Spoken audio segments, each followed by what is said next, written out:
حضور صلی اللہ علیہ وسلم نے نا فجر کی نماز پڑھائی، فجر کی، اور حضور فجر کی نماز پڑھا کے فرمانے لگے بھئی کسی بندے نے روزہ رکھا ہوا ہے؟ حضرت عمر کہتے ہیں رات کو میرا ارادہ تھا رکھوں، پر سویرے پھر میں نے گرا دیا، نہیں رکھا۔ حضور نے دوسری دفعہ پوچھا بھئی کسی نے روزہ رکھا ہے؟ تو حضرت صدیق کے اوپر نے ہاتھ کھڑا کیا، عرض کی یا رسول اللہ میں نے رکھا ہوا۔ آپ حکم نہ دیتے تو نہ بتاتا، پر روزہ رکھنا بھی آپ نے توجہ دلائی ہے تو حکم بھی آپ کا بتاؤ تو بتا دیا۔ حضرت عمر کہتے ہیں حضور نے فجر کی نماز پڑھائی، فجر کی۔ دوسرا سوال پوچھا بھی کسی نے کسی بیمار کی تیمارداری کی ہے؟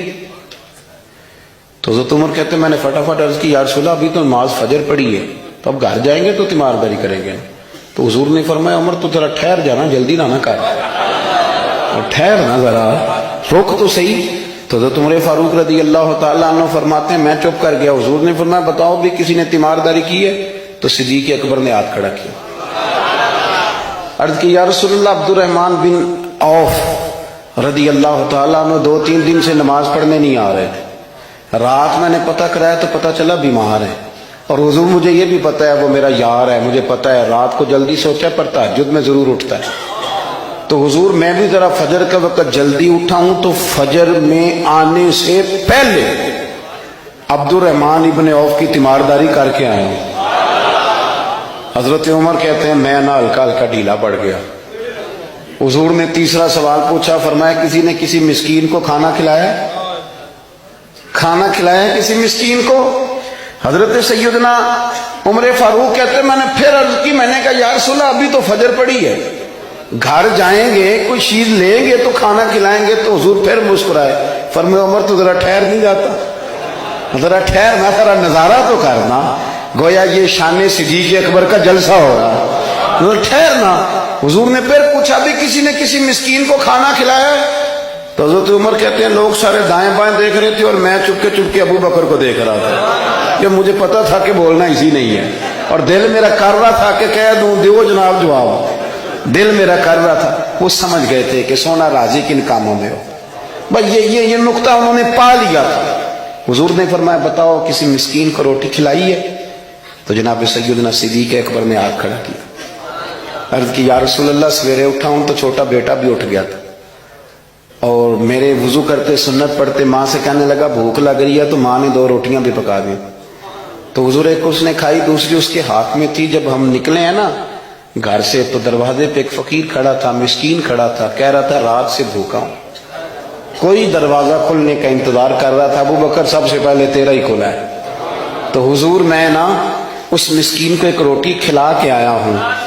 حضرت عمر فاروق کہتے ہیں میں نے گردن جھکا لی، اور میرے رسول کریم نے فرمایا اے اللہ میرے ابو بکر پہ رحم فرما، اللہ میرے ابو بکر۔ وہ سمجھ گئے تھے، مزاج شناست سمجھ آ گئی تھی کہ حضور کن باتوں میں، اور نا اپنے اوپر وہ سارا کچھ طاری کر لیا تھا انہوں نے، طاری، ان کی ادائیں بالکل ڈھل گئی تھی نبی پاک کی اداؤں۔ 3 دن وہ غار ثور میں رہے تو ہمارے صوفیاء فرماتے ہیں کہ ان پر تجلیاں بھی پڑی محبوب کی معرفت کی۔ جب مدینے آئے نا نبی کریم کو لے کے، تو کچھ لوگوں نے حضور کی زیارت کی تھی، کچھ نے نہیں کی تھی، تو کچھ آتے تو نبی پاک کی دستبوسی کر کے بیٹھ جاتے، حضرت ابو بکر سے ہاتھ نہ ملاتے، اور کچھ صرف حضرت ابو بکر سے ہاتھ ملاتے اور حضور سے ہاتھ ہی نہ ملاتے۔ میری بات پہ توجہ ہے آپ حضرات کی؟ تو کچھ لوگوں کو نا شبہ ہونے لگا، وہ معاذ اللہ سمجھنے لگے کہ شاید یہی اللہ کے رسول ہے۔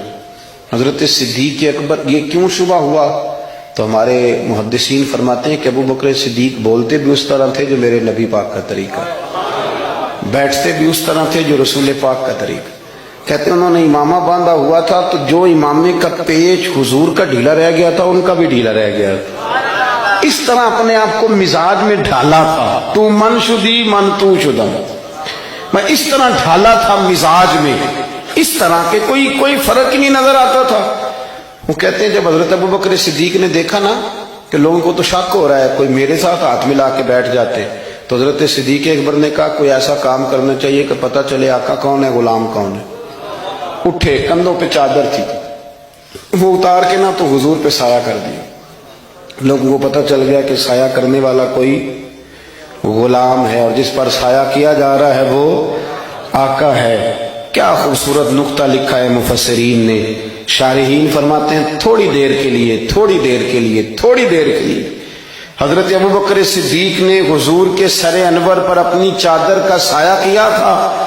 اللہ کے رسول نے احسان کا بدلہ یہ دیا، نیکی کا بدلہ یہ دیا کہ قیامت تک ان کی قبر پر اپنے گنبد کا سایہ فرما دیا، قیامت تک گنبد کا سایہ کر دیا۔